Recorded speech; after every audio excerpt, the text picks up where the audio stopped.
All right, here's some nuggets of knowledge. This is Garran shooting with the Shooter Athlete program. Garran is a guest instructor at TFI this year at many of my classes.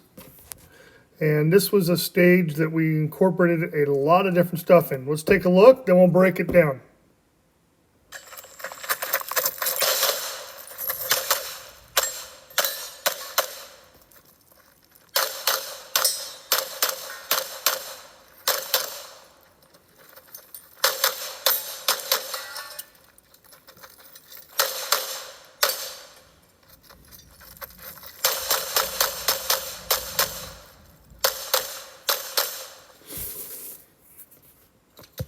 Yeah, he's a beast. That was a big stage. I think he put like 4.5 seconds on my time. Let's look what he did. Half speed stuff. All right. As he takes off out of the first position, we missed the buzzer, but the buzzer went off. Notice, first thing, where his hips are aligned. Hips are aligned in a way that there's no way he's going to break the 180 on the draw. A lot of people will start in a position like this, facing almost squarely this direction, and their holster is around the point of their hip. If you draw the pistol in that position, you will break the 180 and go home. Never do something that makes an RO scratch their head and go, did I just see? Make your stuff very obvious so you don't have to go home early, because it's kind of hard to contest a 180 from there. Even with film, you wouldn't be in the right position to judge the 180 where an RO would be standing. Enough preachy. Goes off. He lifts the foot up, catches the toe right there. Good idea, because that fault line had been tested and proven. Believe me, they're hard to get up. And he's able to push off on that. Gets the gun out. You notice the muzzle came out. It's pointing downrange at an angle, making it very easy. The left hand comes to the gun. As he gets closer, gun starts to come up. It's still not on the 180. You know, it's behind the 180. Brake foot, stop foot. With his strides, he just keeps the gun pointed there. Gun's up. Doesn't start shooting right away. Okay? If he started shooting right here, he would have had 3 steps of no making points till he got to where he could make points again. So he stayed connected to the gun, kept the gun up, and just ran hard into the one target you can't see real well. Comes in, hits the steel. Check out his footwork here. I can't do what he does here. Does a shuffle, basically a shuffle to a crossover. The big key there is when he does the shuffle to a crossover, watch how little his shoulders bounce. He comes in, he shuffles.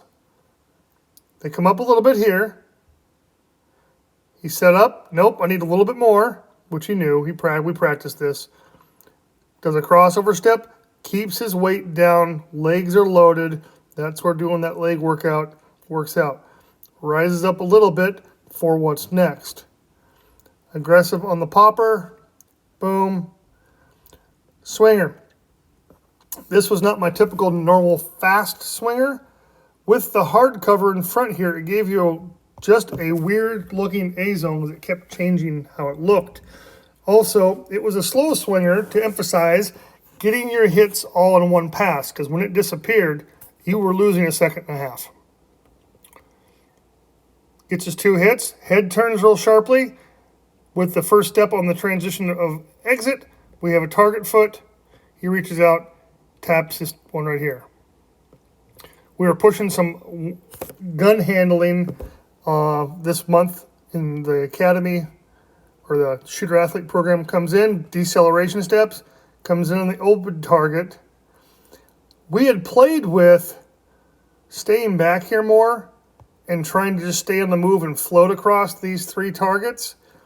And timers and targets don't lie. It was better just to crowd the port and just go across and exit quicker. You just didn't gain much of hunting and pecking through the port. Quick reload. You can see his head drop to pick up the magazine well. Comes into position. Little deceleration steps. Drops his weight back into his heels, but keeps rolling. As if he just tried to stop real quick, he would slide. Comes in, doesn't try to shoot super early, tries to shoot into position just as he settles. You're going to own this one a little bit. He just dropped that foot back, his left foot, to set up his exit. There's a mini popper you can't see that's tucked in behind a barrel, and you didn't want any extra shots there because you kept trying to leave on it. Confirms it, so there's a slight confirmation there because if he didn't, he'd waste more time. Gun is in a beautiful position away from the body. Muzzle still pointed down range, about a 45 or more, almost a 90. He is moving around behind the gun. Comes into position. Left foot is his brake foot because it just went from a travel foot, now it goes to target foot. He's trying to open his hips up to his objective. Comes in, catches the edge of the fault line to make sure he can stop without sliding and have something to push off on. Now, could he have shot inside out and left a little early? Yes, he could have, but he didn't want to. He just wanted to keep the gun moving that way. When I came through, because I can't move like him, I believe I did shoot inside out. Shoots this one on the move, big crossover step, but notice how he's moving. He's not pointing his toes this way, moving down the range. Okay, he's keeping his hips opening to his objective. Helps him square up. Boom. Gets his double tap there. Comes in nice and low and soft with the knees. Hits the partial. There's only one piece of steel back there. He made a really quick follow-up shot. Didn't hurt his time at all.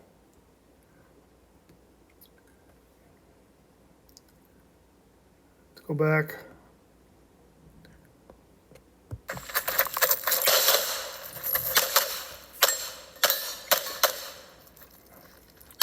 And no, we didn't sit there and run the stage over and over.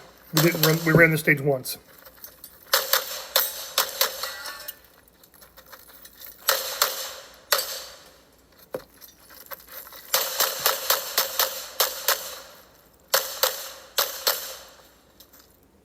There you go. Lots of nuggets in there. Opening the hips up into positions. Keeping your gun in a good position so one, you don't get DQ'd, and two, it's ready for your next objective. Setting your feet up for what's next so you can exit well. Just putting it all together right like that. Hope you enjoyed this. Nice little breakdown. And come out and visit us here at TFI Academy. Got a bunkhouse and everything. Train year-round, and I'm traveling. If you want to host a class, just get a hold of me. Do well out there, folks. Shoot straight.